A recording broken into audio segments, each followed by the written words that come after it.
الحمدللہ والصلاة والسلام علی رسول اللہ وعلی آلہ واصحابہ ومن سار علی ہدہ. عن ابی قتادہ رضی اللہ عنہ قال قال رسول اللہ صلی اللہ علیہ وسلم اذا اقیمت الصلاة فلا تقوموا حتى ترونی وعلیکم بالسکینہ. یہ صحیح بخاری اور صحیح مسلم کی ایک حدیث ہے، اور اس حدیث میں ایک بہت اہم بات جو بتائی گئی ہے جو آج کے درس میں انشاءاللہ میں رکھنا چاہتا ہوں. جیسے اللہ کے نبی صلی اللہ علیہ وسلم نے نماز کے بہت سارے آداب بتائے ہیں، نماز میں آنے کے آداب بتائے ہیں کہ ایک آدمی سکون اور وقار کے ساتھ نماز کو آئے، دوڑتے ہوئے نماز میں نہ آئے. یہ ادب بتایا گیا کیونکہ اللہ تعالیٰ کے سامنے وہ حاضر ہونے کے لیے جا رہا ہے، اللہ سے مناجات کے لیے جا رہا ہے، اپنا قلب اللہ تعالیٰ کے سامنے وہ حاضر کرنے جا رہا ہے. تو بالکل وقار کے ساتھ مسجد میں آئے، سکون کے ساتھ آئے. آ جانے کے بعد جب وہ یہاں مسجد میں آ کے بیٹھ جائے، سنت وغیرہ پڑھ کے بیٹھ جائے، تو اس کے بعد ایک اور ادب بتایا گیا کہ جب نماز کے لیے یا جماعت کے لیے اقامت کہی جائے تو اس وقت تک وہ نہ کھڑا ہو جب تک کہ امام کو وہ دیکھ نہ لے. بہت اہم حدیث ہے. آپ فرماتے ہیں کہ اذا اقیمت الصلاۃ، جب نماز کے لیے اقامت کہہ دی جائے یا اقامت کہی جائے، فلا تقوموا حتی ترونی. نبی فرماتے ہیں، صحابہ سے آپ نے فرمایا، آپ نے اپنے صحابہ سے فرمایا تم نہ کھڑے ہو جب تک کہ مجھے دیکھ نہ لو. اور آگے ایک روایت فرماتے ہیں وعلیکم بالسکینہ، اور سکون کو لازم پکڑو، یعنی سکون کے ساتھ اپنی جگہوں پر رہو، کھڑے مت ہو جب تک کہ مجھے دیکھ نہ لو. یہ بخاری مسلم کی روایت، اس میں کئی باتیں ہیں. پہلی بات تو یہ کہ آپ نے ادب بتایا کہ کھڑے ہونے کا ادب یہ ہے کہ ایک آدمی جب تک امام کو دیکھ نہ لے تب تک اپنی جگہوں پر بیٹھے رہے. دیکھنے کے بعد امام موجود ہے اور اقامت کہی جانے لگے اور امام بھی موجود ہے تو وہ کھڑا ہو. کیوں اس میں ایسا ہے؟ اللہ کے نبی نے کیوں صحابہ کو منع کیا؟ دیکھیے، اللہ کے نبی صلی اللہ علیہ وسلم بہت اپنے صحابہ پر اور اپنی امت پر بہت شفیق تھے. پہلے کھڑے ہو جانے کا نقصان کیا ہے؟ ایک آدمی ایسا ہوتا ہے لوگوں میں، پہلے کھڑے ہو جاتے لوگ، اب امام ابھی آیا ہی نہیں، سب کھڑے ہو کے دیکھ رہے ہیں، پیچھے دیکھ رہے ہیں. وہ کھڑے ہونا، جتنے دیر تک وہ کھڑے رہیں گے ایک مشقت ہے. سب کی نگاہیں آگے پیچھے دیکھ رہے ہیں، کہاں، ادھر دائیں بائیں.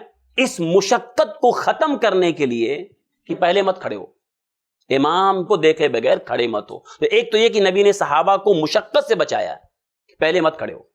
دوسری چیز یہ ہے اس میں کہ آپ دیکھیے کہ مؤذن کے لیے بھی یہ ہے کہ مؤذن بھی جب امام کو دیکھ لے تو ہی اقامت کہے.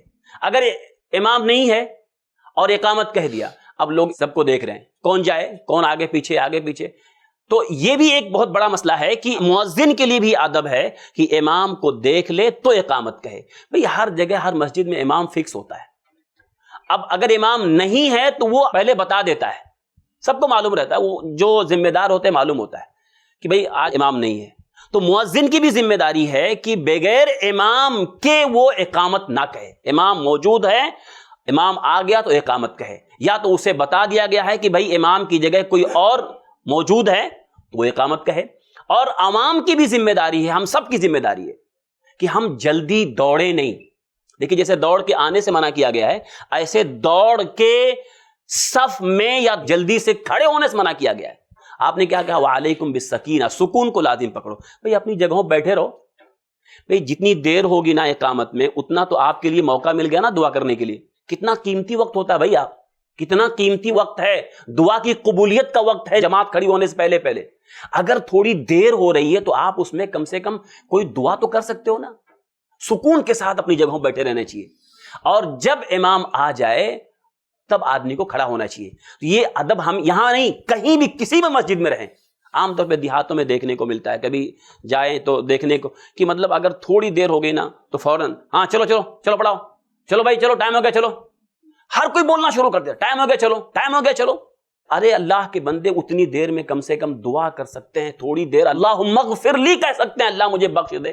اتنا قیمتی وقت ہے، وہ دعا کی قبولیت کا وقت ہے. اور آدمی اتنا، یہاں تک کہ کبھی کبھی کسی کو بھی کھڑا کر، چلو بھائی چلو پڑھاؤ، چلو آپ پڑھا دیجئے. کیوں ایسا کرنے کا؟ کبھی کبھی امام کو کوئی ضرورت پڑ جاتی ہے بھائی. عین ٹائم پہ ہو سکتا ہے وضو ٹوٹ گیا، ہو سکتا ہے کوئی مسئلہ ہو گیا، ہو سکتا ہے، تھوڑا انتظار کرنا چاہیے، یہ ادب ہے۔ ہمارے نبی نے اپنے صحابہ کو ادب بتایا، وہی ادب ہمارے لیے بھی ہے۔ آپ نے اپنے صحابہ سے کہا تم نہ کھڑے ہو جب تک کہ مجھے نہ دیکھ لو۔ تو یہ سب کے لیے ہے کہ امام آ جائے تب مؤذن تکبیر کہے، اقامت کہے، اور اس کے بعد لوگ کھڑے ہوں۔ اس کے پہلے سکون کے ساتھ اپنی جگہوں پہ بیٹھے رہنا چاہیے، دعا وغیرہ کرتے رہنا چاہیے۔